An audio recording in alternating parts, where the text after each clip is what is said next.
Democrats want to keep the governor's office in Colorado, but it's a bigger job than it used to be. Sure, they're cautiously optimistic. They're running against President Donald Trump in a state that voted against him. But there are no guarantees in politics, and this year comes with a new obstacle. More than 1 million voters who used to have to wait till November can make their voices heard this month in the primary. Independent voters outnumber either Democrats or Republicans in Colorado, and this year they get to choose one party primary ballot to turn in. Each party has 4 candidates standing. Tonight, you'll meet the Democrats: Congressman Jared Polis, Lieutenant Governor Donna Lynne, former state treasurer Cary Kennedy, and former state senator Mike Johnston. One will become the nominee this month. The Democrats hope for keeping control of the governor's mansion. The choice is up to you. This is Decision 2018, the race for governor. Tonight's moderators are 9 News anchor Kyle Clark and 9 News political reporter Brandon Rittiman. Good evening, I'm Kyle Clark. And I'm Brandon Rittiman. Welcome to this Democratic primary debate in the race for governor. Thursday night, same time, same channel, the Republican candidates for governor will join us for their second debate of their primary. Kyle and I alone chose the format tonight and the questions. They have not been shared with the candidates in advance. The candidates are on stage from left to right by their last names. No opening statements tonight. We will have closing statements by the candidates who will have 45 seconds to answer most of our questions. There is a countdown clock that's visible to them. We will also occasionally ask for a show of hands or a short answer to try to suss out differences in where the candidates stand. All right, let's get started. This morning, the U.S. Supreme Court ruled in favor of a cake baker from Lakewood who cited his religious beliefs and refusing to make a cake for a gay couple. Let's discuss this from a few angles. First, this ruling by the Supreme Court said that Colorado's Civil Rights Commission, appointed by the governor, disparaged the baker's religious faith. How do you believe that Colorado should prevent discrimination while balancing religious beliefs? And do we need new laws to do that? Mr. Johnston. Thank you. Thank you so much for having us. I do think today was a step backward for Colorado. You know, Colorado has a hard legacy with trying to overcome a history of discrimination. We had Amendment 2 25 years ago that allowed people to discriminate based on people's sexual orientation. I was proud when I was in the state Senate we passed civil unions, and with marriage equality we were heading in the right direction. I think what I worry about here is you now have the prospect of a gay couple who goes in for one of the happiest moments of their life to pick their cake, and they get halfway through that and don't realize that they can't get served at that location. So what I've called is that I think if we live under this regime, we ought to have a moment where businesses in Colorado will come out affirmatively and declare that they are open for business. So I'm going to propose a hashtag called Open Colorado and invite all those people in the wedding industry to share it so you know as a gay couple where you can go to make sure you have the full services that every Coloradan should deserve. Free market solution as opposed to new laws. Ms. Kennedy. Kyle, it's a sad day that the Supreme Court has rolled back so much of the progress we have made in expanding equal rights here in our country and in our state. I think it's important to recognize that this decision was very narrow, and Colorado's anti-discrimination laws do not allow businesses to discriminate on the basis of sexual orientation. This does not allow business owners to turn a customer away because of their sexual orientation. So we need to make sure that we protect the laws in this state, keep them intact, that guarantee equal protection for everyone here in Colorado. So as we've made clear here, the ruling does not change Colorado law, but I'm curious whether you think it should change the composition or the work of the commission, which was wholly indicted by the Supreme Court today. Ms. Lynne. Well, I agree. I mean, this was a very disappointing day for Colorado because we are a pro-equality state.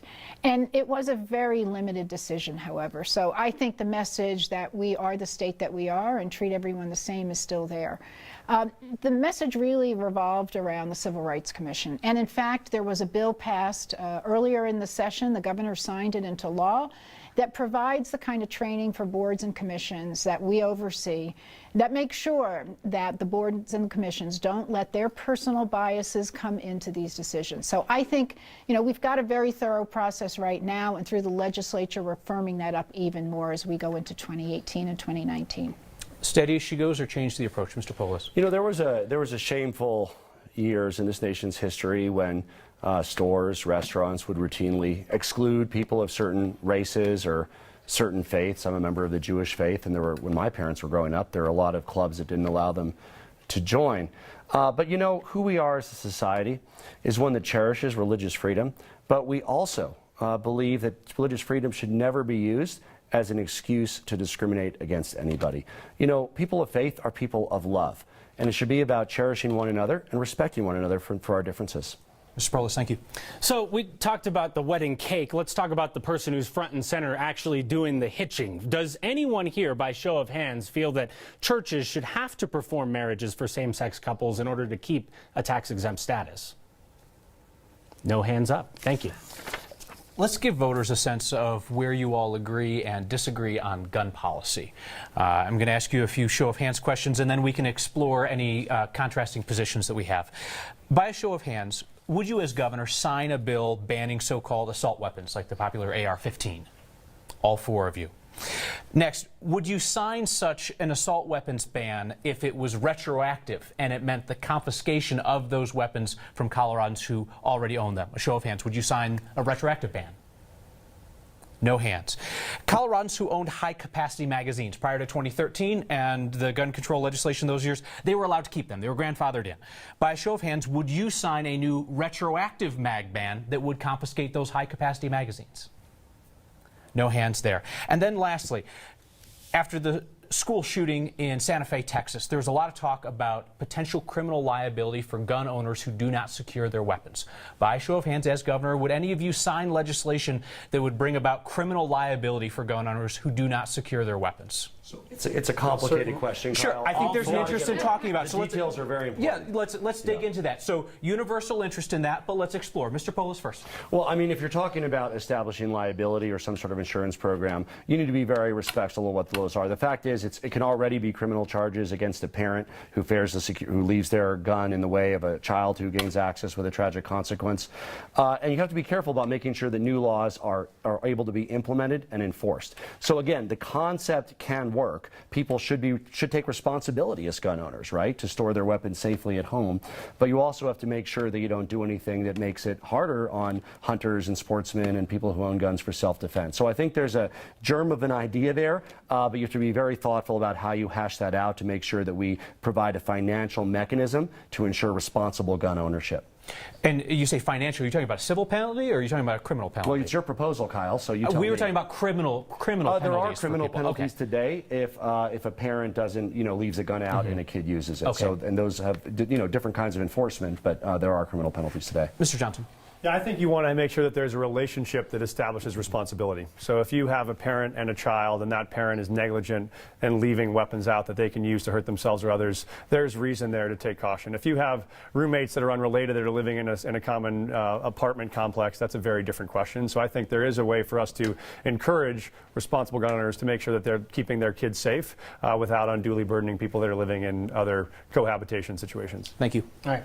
Ms. Lynne, you told a voter at a recent gathering of ours, quote, "I don't own a gun. I don't ever want to own a gun. They scare me." Roughly a third of the people in this state own a gun. How can you convince them that you're going to understand how they look at issues around guns when you say you're flat out afraid of them?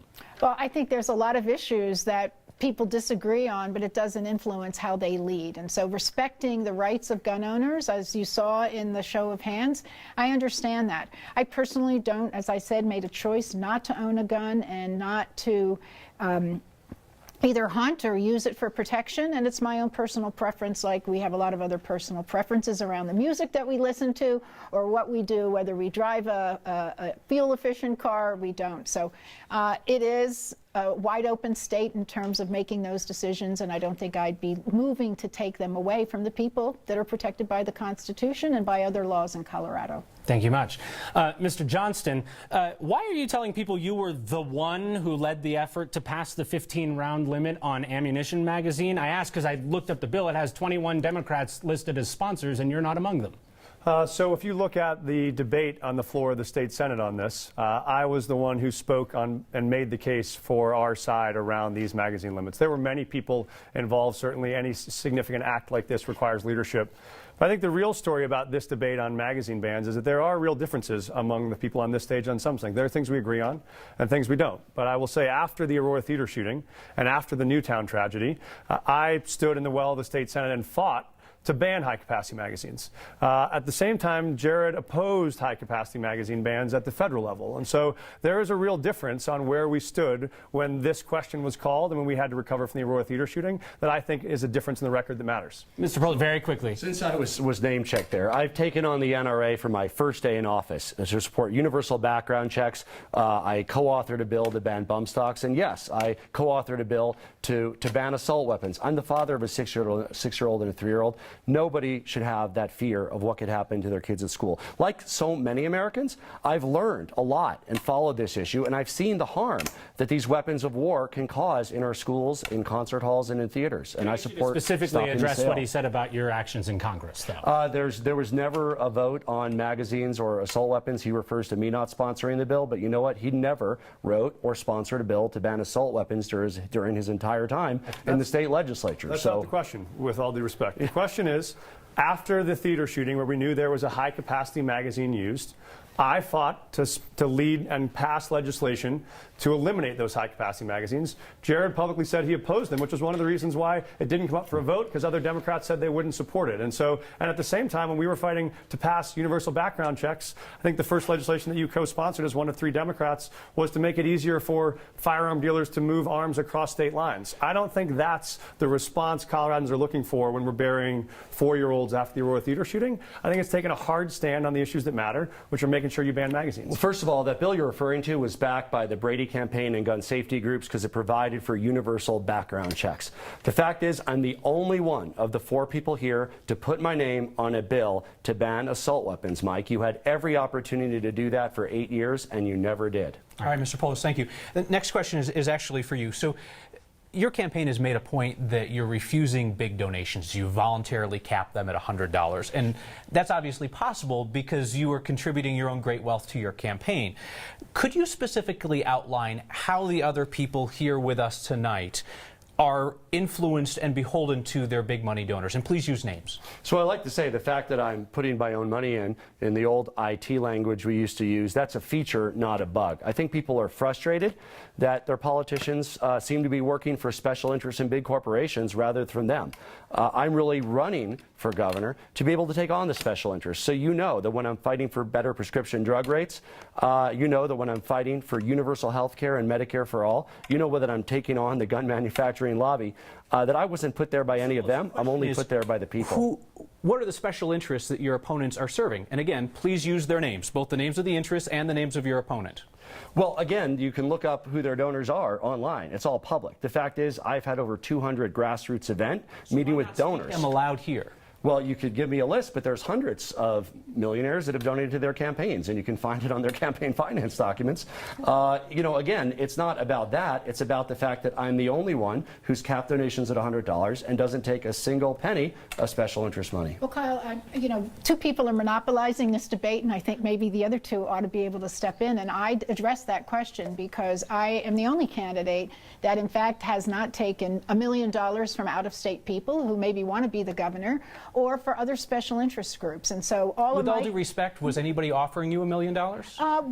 We've had conversations with businesses who wanted to do things, and quite frankly, I think there's too much money in this race, and I think it's impacting what voters are hearing. And hopefully at a debate like this, they hear the issues, they don't hear bickering, he said, she said, but they focus on the issues. And so I'm proud of the fact that my donations are coming from friends, colleagues, one by one, and not from any of these big either out-of-state organizations or even in-state organizations. Ms. Lynne, thank you. Question for Ms. Kennedy.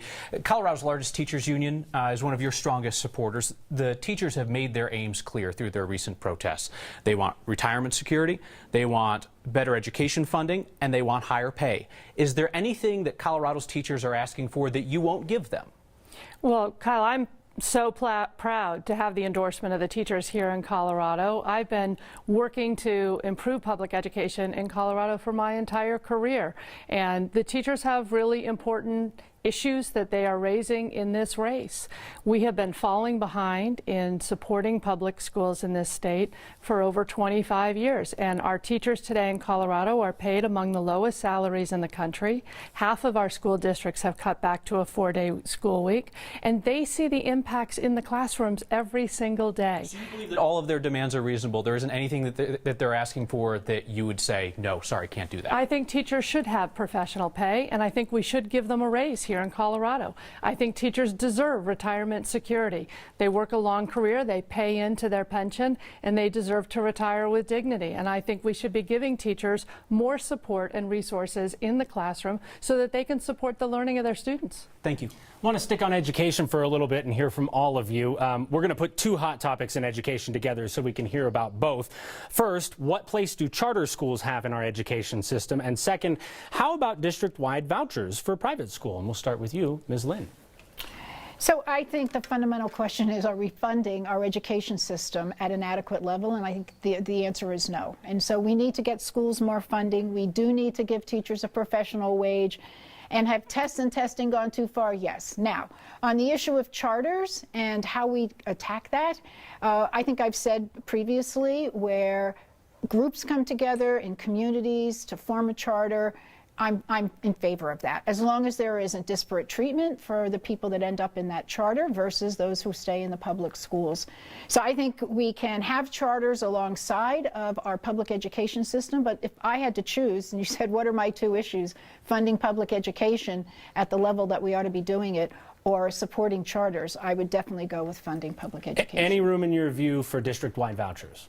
I'm not a big fan of vouchers, to tell you the truth, but again, the communities themselves have to make a lot of these decisions. This is sort of beyond where the governor typically can go, but I would be open to thinking about it. I think the governor has to have a much greater role in education than has been had before, because we have 178 varieties of education, and one of the reasons why we have 4-day school weeks or we have teacher salaries different is there's just so much variation. We can't put the money in the legislature and in the governor's office in some of the places we really need it to go. Thank you very much. Mr. Polis, same questions to you. What is the role of charter schools, and is there any room for vouchers? You know, I'm running for governor to end decades of underinvestment in our public schools. I fought and won mill levies and bonds in tough areas of the state, statewide campaigns to help fund our schools. I'm proud that I have an A rating from the teachers nationally for my 10 years in Congress, and I'm actually the ranking Democrat taking on Betsy DeVos just 2 weeks ago to oppose her efforts to privatize schools. I voted against vouchers every time, and I support all forms of public schools, neighborhood schools, good charter schools. You know, I think we need to make sure that our districts are able to meet the learning needs of every child. Many do it through district schools alone. Other districts choose to have some charter schools in the mix to do it. That's up to them. But what's important is they're meeting the learning needs of every child to make sure every child is prepared for success. Like the Lieutenant Governor, you've said on the record before, though, that that's their prerogative if local districts want to go with vouchers. Is that? Well, it's a local control state. So, I mean, that's in our Constitution. I would be open to making sure that we have a strict separation between church and state. Public funds should not go to any type of religious schools, and that's in our state constitution as well. Thank you very much. Mr. Johnston, same two topics to you. You bet. First of all is no, I don't support vouchers, and I don't think they have any place in Colorado for two reasons. One is our Constitution explicitly says that, and our Supreme Court has upheld it. The second is the evidence is quite clear on this, which is they don't work. They don't actually provide good outcomes for kids who try to access them. So I don't think they're the right solution at the federal level, at the state level, or at the district level. On the charter front, you know, I was a school teacher. I was a school principal. I've taught in schools. I've led many schools before. The idea behind charters was to give teachers and principals and parents more chances to innovate and try things they wanted to try. And I think some charter schools do that really well. Some district schools do that really well. I think we ought to have those choices. I think the key is charter schools ought to play by the same set of rules. That means they ought to make sure they serve all kids, whether those kids have special needs or they're low income or they are learning English as a second language. And I passed legislation to make sure they do that. Thank you very much. Ms. Kennedy, last but not least. Brandon, we need to focus on making sure that every child in our state can attend a great school. I think there are some good charter schools here in Colorado, but we can't build a system where the success of some schools is coming at the expense of other schools. We need to make sure that all of our kids have access to great education. If your choice is meaningless, if your neighborhood school isn't also a great choice. So we have to focus on all million kids here in our state. I've never supported vouchers. I don't support vouchers today. I don't believe that we should take public taxpayer money out of the public education system. We've been cutting funding for decades in order to send some kids to private schools, and that's an area where there's difference among us on stage. In a word, do charters have a place in that mix you described? I told you I support, we have some good charters, but we have to focus on making sure all schools can give the opportunities that right now only some kids are getting in some schools. All right, thank you. You all pledged to run a clean and positive primary campaign. But Ms. Kennedy, you're enjoying the benefits of the first negative ad of the campaign being run by your supporters against Mr. Polis and against Mr. Johnston. Set aside the issues that are in that negative ad. What does that back and forth tell us about you as a leader?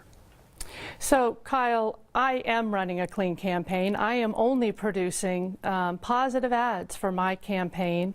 That ad's being produced by a separate independent group.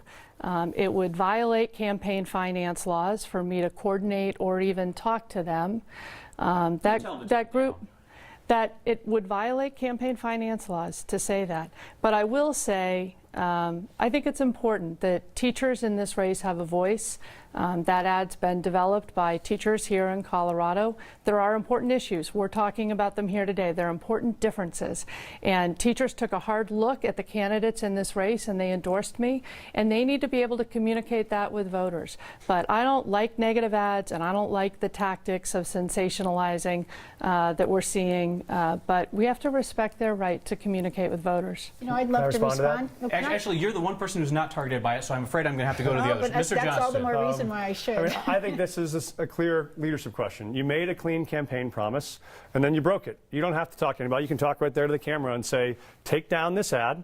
If you don't take it down, I'll ask my donors to take their money out, and if not, I'll ask to give back the endorsement. But this PAC is clearly violating the values you said you hold. So either you don't really hold those values, or you don't have the courage to call them to do it. But if your own supporters are not going to follow your lead, how is the whole state going to follow your lead? Mike, I don't think silencing teachers is leadership. It's not silencing. And as you well know, even saying that violates campaign finance laws in Colorado. Look, none of us love the way the system is set up.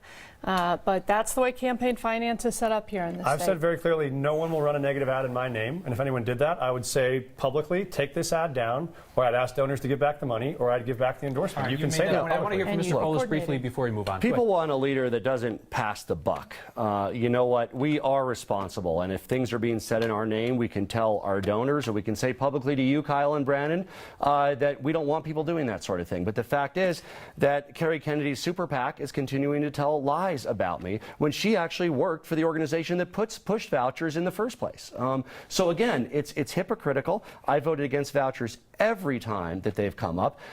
I've worked for decades to fund our public schools and support our teachers, and the teachers gave me an A. I couldn't have a better grade. So the fact that Cary Kennedy's super PAC is distorting my record supporting our schools, and she isn't willing to stand up and say stop it, I think that shows a failure of leadership. I want to move on to another issue that we've heard from a lot of folks in? on. No, actually, you started out on this, so we're going to move on.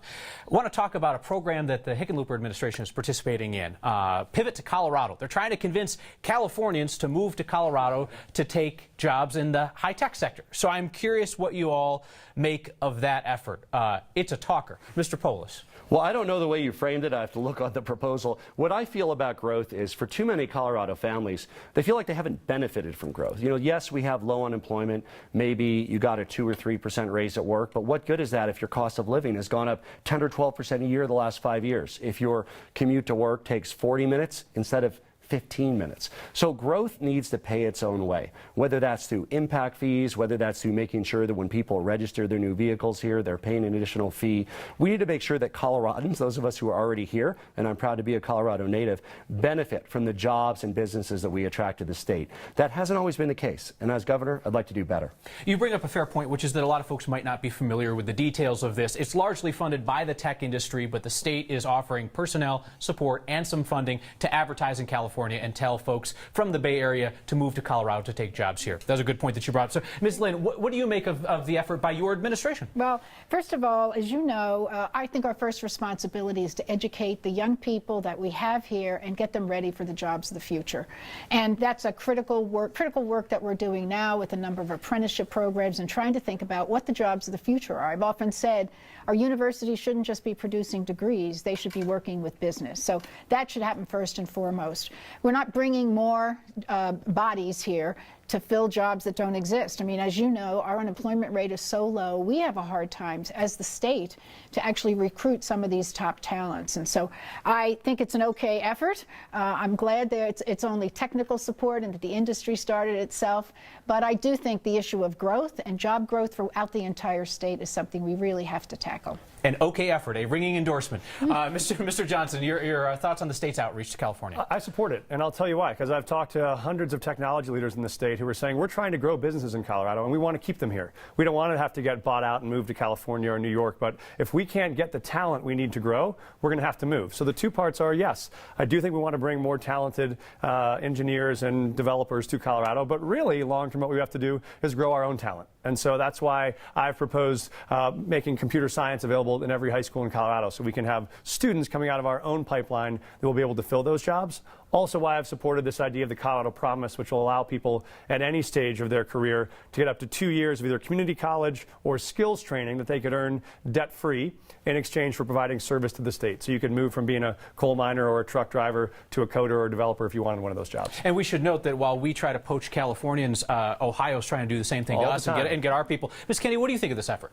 Kyle, I don't think we've adequately prepared for or managed the growth that we have today, and yet we're recruiting more and more people to come into our state. We want to protect everything that we love about Colorado. That's going to require us making investment. We need to protect our open space and our public lands. We need to protect our air quality, our water quality, and we need to make investments in infrastructure so that we're not all spending our evenings stuck sitting in traffic and our weekends.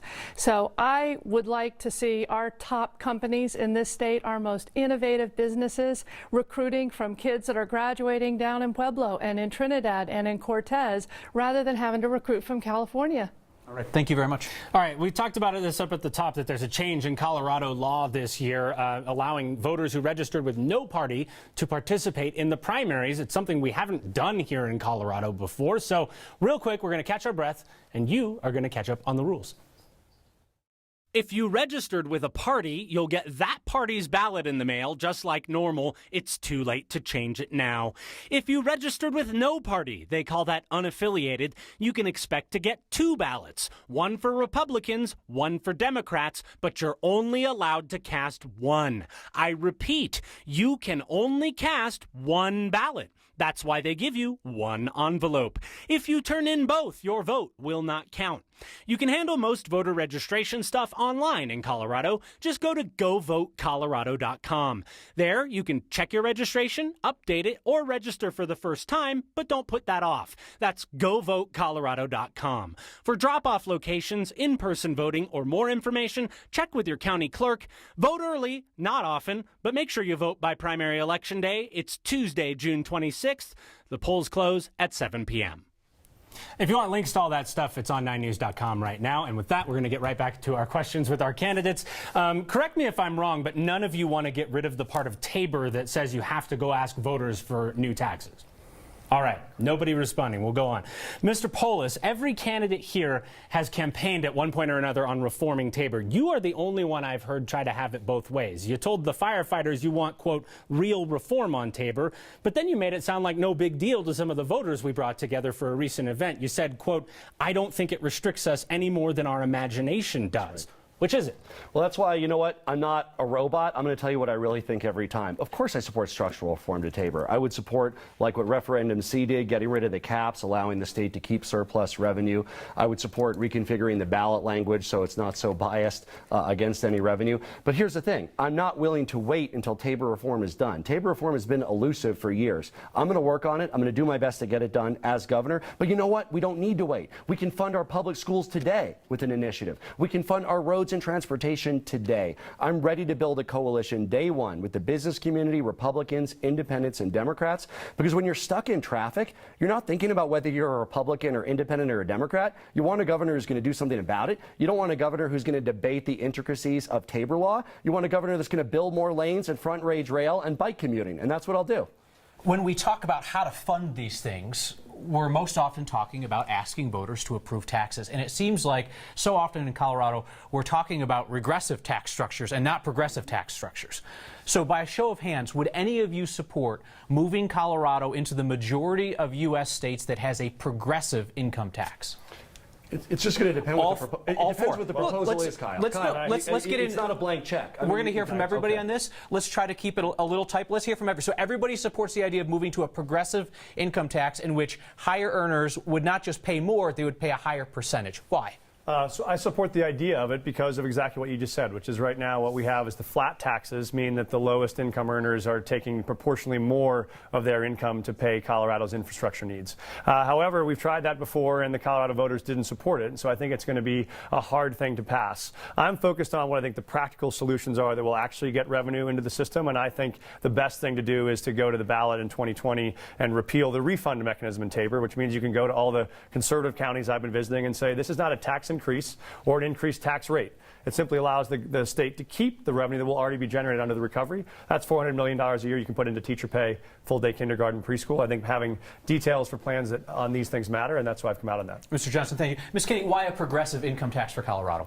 Well, Kyle, I support it because we shouldn't have the top-ranked economy in the country and rank at the bottom among states in funding our education system, K through 12 and higher education. We can do better than that. We want all of our kids who are growing up in this state to have access to great schools. We know we need to invest. We know we need to invest in infrastructure. Is that how to do it? Is that how to do it? Would you suggest an income tax hike to fund education? Well, the first thing we need to do is fix the Tabor Amendment. It is what has forced us to cut those school budgets for decades. So changing the formulas, we have bipartisan support today to permanently modify the caps that are in Tabor, waive the caps that are in Tabor, what nearly every local government in the state has already done. And then we need to get back what Tabor has taken away. We know we're falling behind in investing in our infrastructure, transit and transportation, so we're not stuck in traffic, K-12 education, so all of our kids can attend great schools, and higher education, so we can make sure kids can go to higher ed I hear you link the two, getting saddled with debt. But I don't hear you link the two in terms of a solution. Ms. Lynne, progressive income tax, a lot of people say that would get smoked at the ballot in Colorado. So thanks, and I'm glad to be answering the question directly because this isn't just about Tabor. This is a question about progressive income tax, and I think fundamentally we all agree there's a certain amount of disposable income people need, regardless of income, to take care of themselves. After that, you know, it's optional. So I do think that part of the reason why things have been turned down is because we haven't been as accountable to the voters. We haven't been as transparent. And that's one of the things I've been working on with Governor Hickenlooper is when you tell them, like we're going to do in the transportation initiative, what roads, how we're going to modify it, what mass transit, what goes to local, then I think voters will vote for things like that, and they'll be much more engaged. But blank checks, which I think we're going to see on this ballot in 2018, especially around education, are not going to fly with the We're going to talk about that in just a moment. Progressive income tax. What do you think how do you convince Coloradans it's a good idea? Here's why your question is challenging, Kyle. We've tried. Mike Johnston had a noble attempt to fund our public schools. It got 30-some% of the vote. What I'm interested in doing as governor is getting 51% of the vote or more for initiatives to fund our schools and fund our roads. I think it's important that a governor keep an open mind about how to do that because it's not just us Democrats voting. It's unaffiliated voters, it's Republicans, it's Libertarians, it's Greens. I'm confident that we can build that coalition to win at the ballot box, not just try and say we did, but actually win. If it includes a progressive income tax element, all the better. But what we have to do is get 51%, not 30%, so that every child in Colorado can go to preschool and kindergarten for free, so that we can actually make sure that families can afford the cost of life with funding for affordable housing and roads so people can get to work and spend more time with their families. Thank you, Mr. Polis. So the sales tax is considered by a lot of people to be on the regressive end of the spectrum, and yet that is how the Chamber of Commerce and the coalition it has put together proposes to pay for roads on this year's ballot. Do you support that ballot question, and why or why not? And we'll start with you, Ms. Kennedy. I'm really encouraged. I'm pleased to see the business community leading to put it on the ballot. We've been falling behind in our investment in transportation for 25 years, and we're all spending a lot of time sitting in traffic. I know as a working mom, I would come home at the end of the day and oftentimes miss dinner with my kids because traffic is so bad, and we're all feeling the impacts of growth, and we need to make these investments in mobility and in transit, and also in improving our rural roads, which right now about half of them are rated in poor condition. It's hurting our rural economy.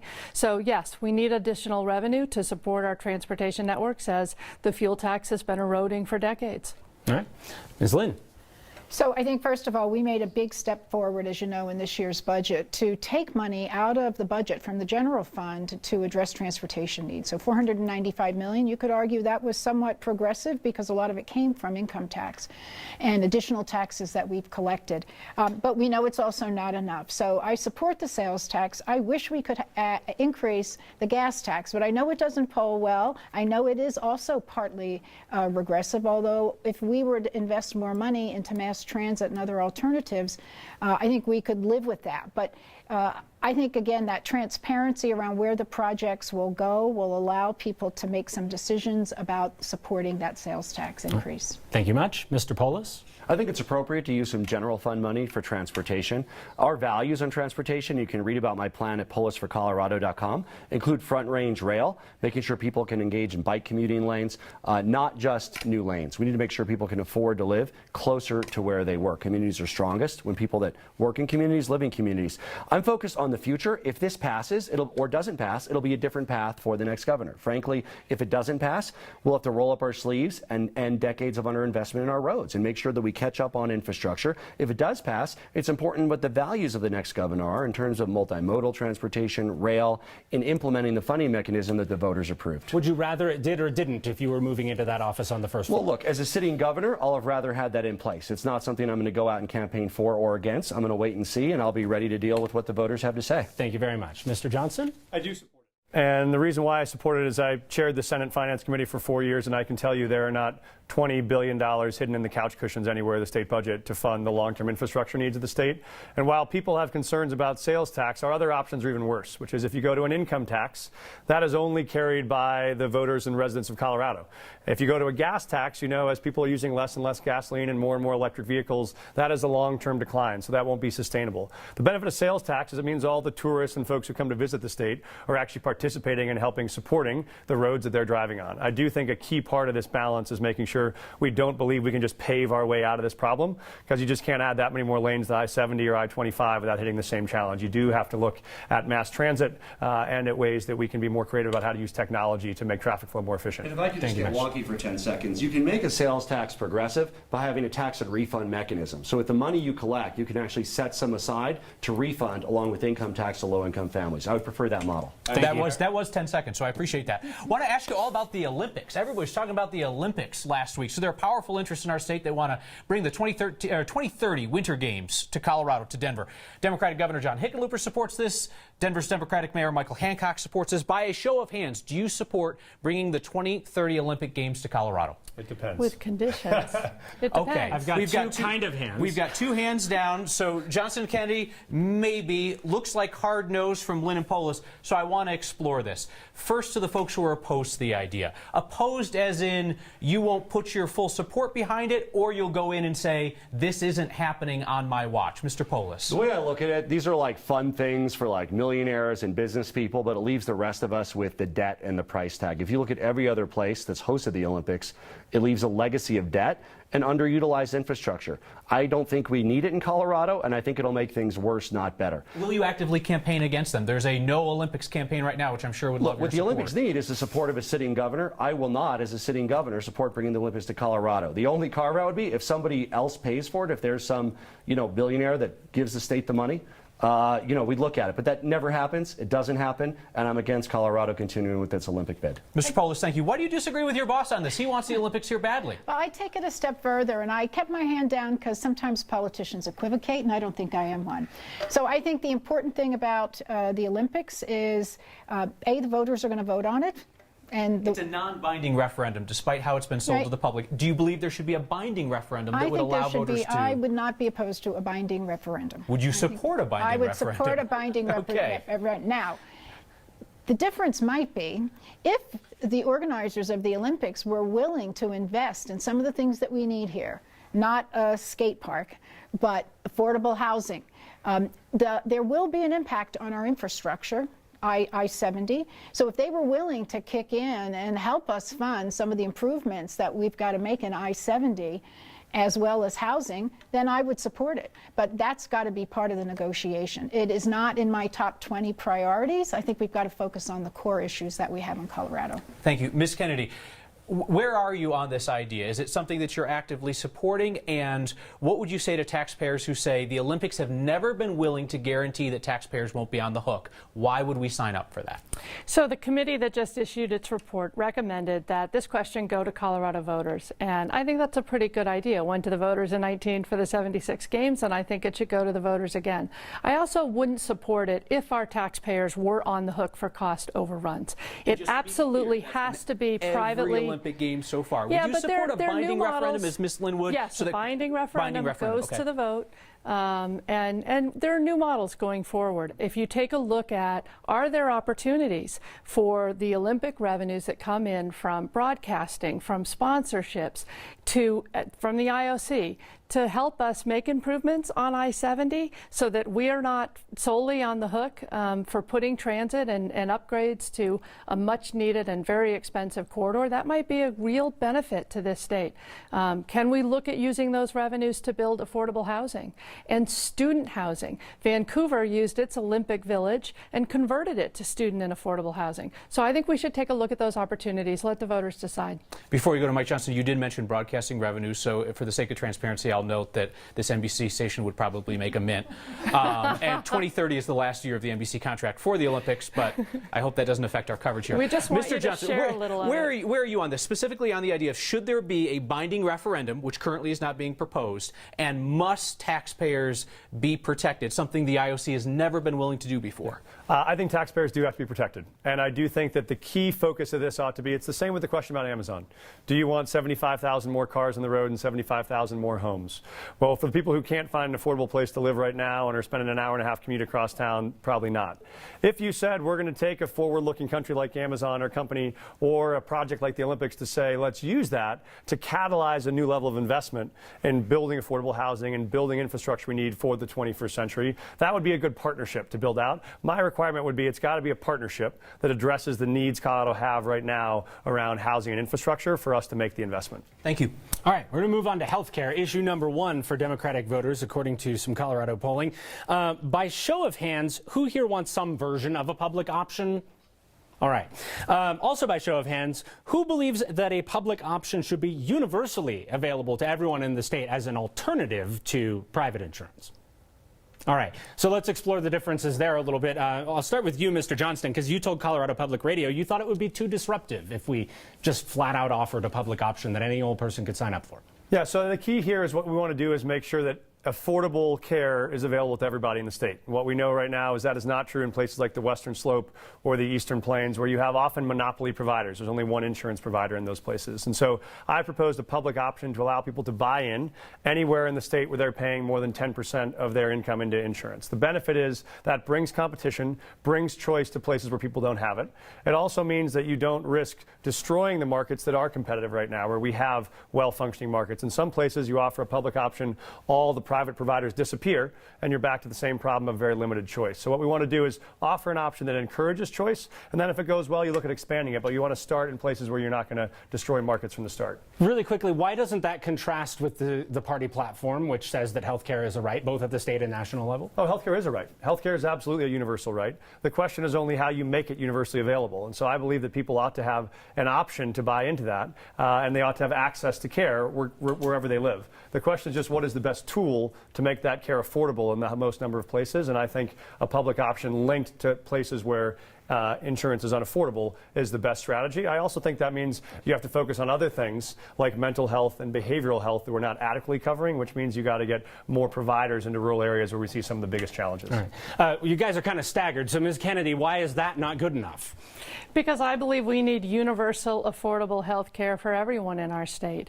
And I'm proposing we offer a public health insurance plan right alongside the private plans that are currently offered. It's not going to cost taxpayers money. People will pay premiums for public health insurance plan in the same way that people pay premiums for private health insurance. But we can offer those public plans for less cost, particularly in those counties where there's only one or two carriers in the private market. I hear too often from families that are spending over $1,000 a month, even over $2,000 a month on their premiums, and they just can't afford it. We can offer it for less, and we should pass those savings on to everybody in our state. How do you keep from driving the private insurers out of business, though, in places where, you know, we're not talking about the Western slope prices? Well, if they're charging $3,000 a month, they're not much help to the people living there. What you want to do is have competitive pressure on those carriers so that they bring their costs down and they keep their costs in line so that families can afford their health care. All right, I'm going to go down the line on this. So, Ms. Lynne. Well, healthcare in 45 seconds. I've spent almost 45 years working in healthcare, and it's pretty complicated. And I would challenge what Cary Kennedy is saying, which is we all agree that we should have universal healthcare coverage. But coming up with slogans, even like a public option or Medicaid for all or Medicare for all, ignores a lot of what goes on in the system. We will only exacerbate the problems of excessive profits that a lot of the participants in the system are experiencing right now, and we've got to address that. If we simply push people into a different structure, we're not dealing with the underlying root causes of why the costs are so high. This is not about charging somebody $3,000. It's about why an MRI is different in one county versus another county, and we've got to get at some of those root causes. Thank you very much. Mr. Polis. I think you said, Mike said a public option is too disruptive. We need to disrupt health care. Americans are getting ripped off. We spend almost twice the amount of our GDP on health care. Prescription drugs cost 5-8 times as much here as they do in Canada. I am the only candidate running for governor who supports a Medicare for all model. That means a single payer model that gives a basic level of care for everybody. You can get supplemental insurance above or beyond that, just like many seniors do today. The fact is we have a universal care model today called Medicare for our seniors. And you know what? It's not perfect, but it works great, and it certainly works better than not having it. And it would work a lot better if it was allowed to negotiate for prescription drug rates. I would like Colorado to work with other states on a Western payer consortium, or failing that, we have enough critical mass to have enough value and lives covered to be able to negotiate for better rates for you and your family. Mr. Polis, thanks. The Republicans will be here on Thursday, 7 p.m., Channel 20, for a discussion just like this one. The clear frontrunner in that race is State Treasurer Walker Stapleton. Please outline specifically to Democratic primary voters why you believe that you would be the strongest choice to face and defeat Mr. Stapleton. Ms. Kennedy, you lost a statewide race to him. We'll begin with you. I don't believe Walker Stapleton is where the people of Colorado are today. And quite frankly, I don't see myself as running against anybody here on this stage or running against the Republican nominee. I am running because there are things we need to get done here in this state. We are an innovative and forward-looking state. We've built one of the top economies in the country, but we're falling behind in some areas, and our success, our prosperity isn't reaching everyone.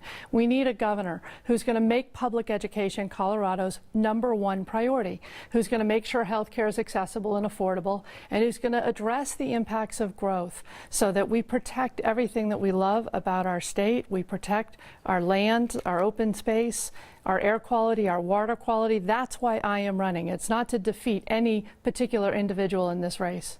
Ms. Kennedy, thank you very much. Mr. Polis, you know that Republicans are hoping you win this primary. They openly talk about how they think that you would be the easiest Democrat to beat. Why are you instead the choice for Democrats and unaffiliated voters who vote in your primary to defeat Mr. Stapleton and whoever comes out of that primary. Well, they're saying that because that's reverse psychology. They're trying to scare Democrats away from voting for me because they know that I'm the one that's going to beat Walker Stapleton or Victor Mitchell. Look, I have won statewide by 8 points in a year that George Bush carried the state by 8 points. I was able to win. In the district I currently represent in northern Colorado, the biggest, most populated county in my district is Larimer County.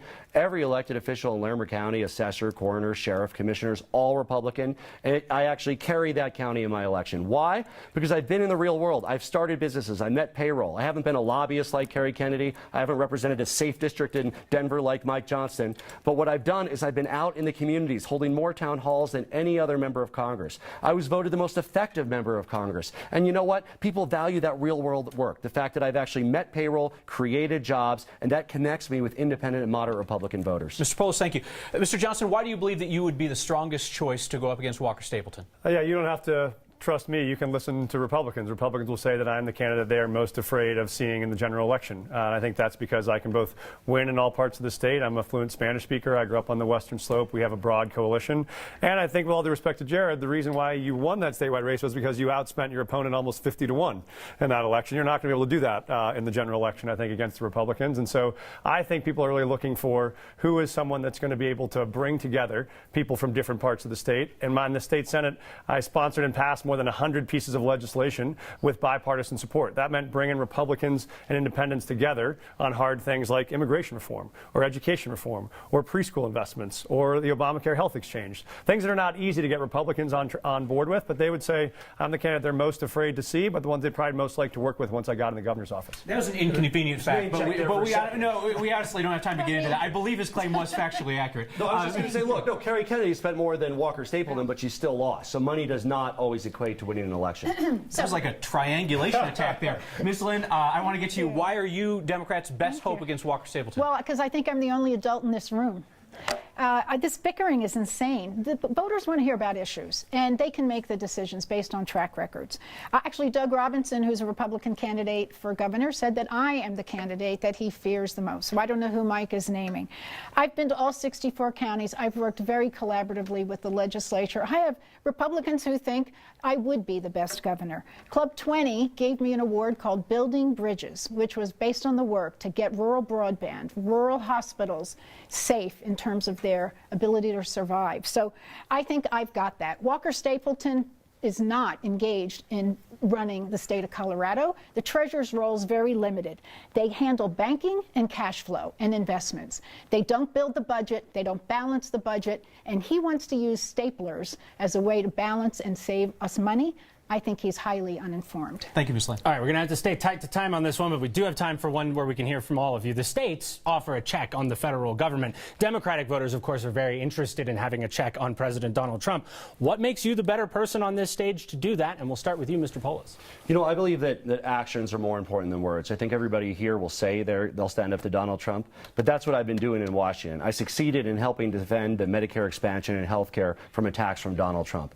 I've been taking on Secretary Zinke against privatizing our public land. Just last week, I took on Secretary DeVos around protecting special education students and transgender students, and I've spoken up against her and taken her on and trying to privatize our public schools.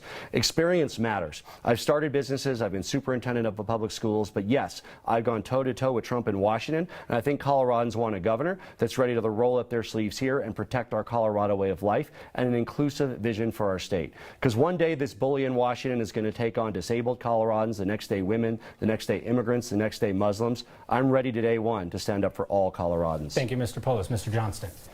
When I was a school principal, I always used to say that every kid gets a second chance, but no one has the right to bully someone else in their own school or in their own home. And so I'm always willing to try to give people a second chance, but when you over and over and over again come out and try to make people feel small, I think that's something that is contrary to Colorado values. So I think that's something where I'm very clear. I've fought to protect dreamers by passing the asset bill here in Colorado, and I've said that I would not cooperate with his effort to try to deport those 17,000 Coloradans who are right now working as nurses and teachers and scientists.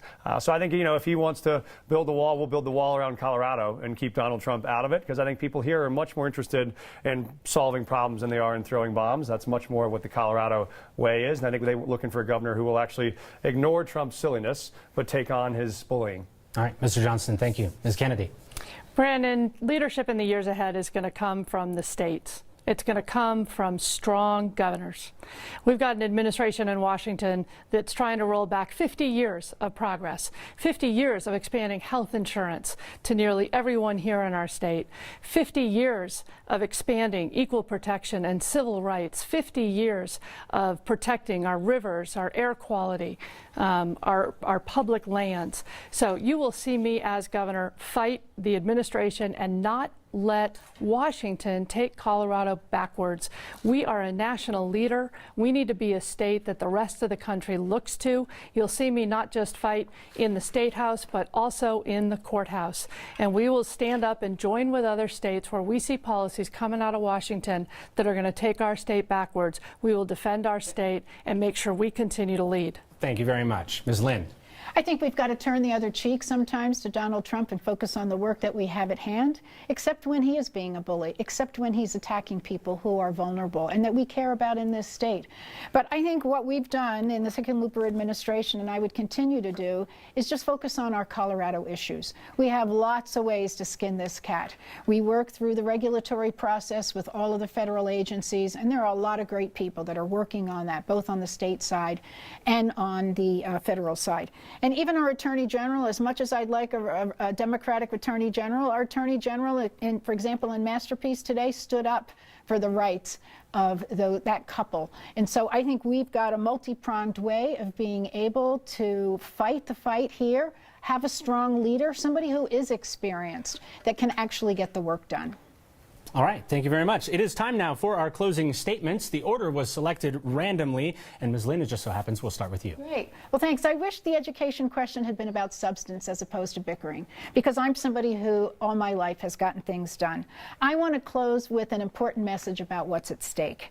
It is the voters' decisions. They get to decide, not millionaires, billionaires, or political action committees that are spending outrageous amounts of money. In Colorado, we share the same values. And even on this stage, in some respects, we share the same values. But there are two important differences that I bring to this table. As you said, who's got the best chance to win in November, and who is already ready to lead. Experience matters. I've got 40 years of experience in the public sector and the private sector, leading, governing, managing, and solving problems. Slogans are not what this race should be about, and millions of dollars in TV ads should also not be what this race is about. As governor, I'll get rid of unreasonable profits in health care, I'll work on affordable housing, and I'll make sure that we fix the constitutional morass of tax amendments that we have. Thank you very much. Can I say I'd like your support? Is that okay? Mr. Johnston, it's your turn. Sorry, we're very tight. Thank you. Sometimes I think you look around and ask yourself, how did we get here to a place where the country feels this divided? I think the more important question is, how do we get out of here? Because Colorado was built by people who refuse to be divided. There are people who say that it's just not possible, that the divides are too deep or politics is too broken.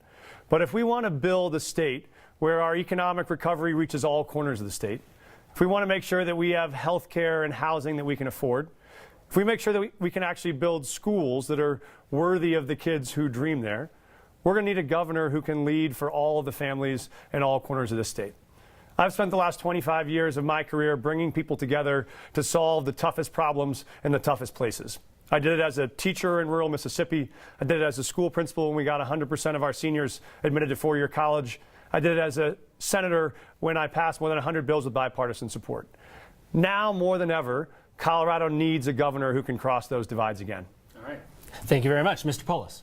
Look, all of us here on the stage share the same basic values, but I think the real question that Democrats and progressive unaffiliated voters are asking is, who is best at turning these ideas into real results? My whole life has been about turning ideas into results. I started as a superintendent of schools serving at-risk kids. I worked with President Obama to expand health care to millions of families. I've worked to fund our public schools here in Colorado, and you know what? There's a lot of work ahead. Working together, we can end decades of underinvestment in our schools, raise teacher pay, day and reduce class size so we can make sure every child has access to preschool and kindergarten. We can reach 100% renewable energy by 2040 or sooner. I'm proud to be supported by the Sierra Club in recognition of my long work for conservation to protect our environment and get to renewable energy. And yes, we can join every other country and province in the industrialized world and provide basic health care for every Coloradan and reduce costs. To find out more and to sign up to help me win, go to polisforcolorado.com. I'd be honored to have your vote. That's time. Ms. Kennedy. I'm proud to have been a part of Colorado's leadership team, including serving as your state treasurer and as the chief financial officer for the city of Denver.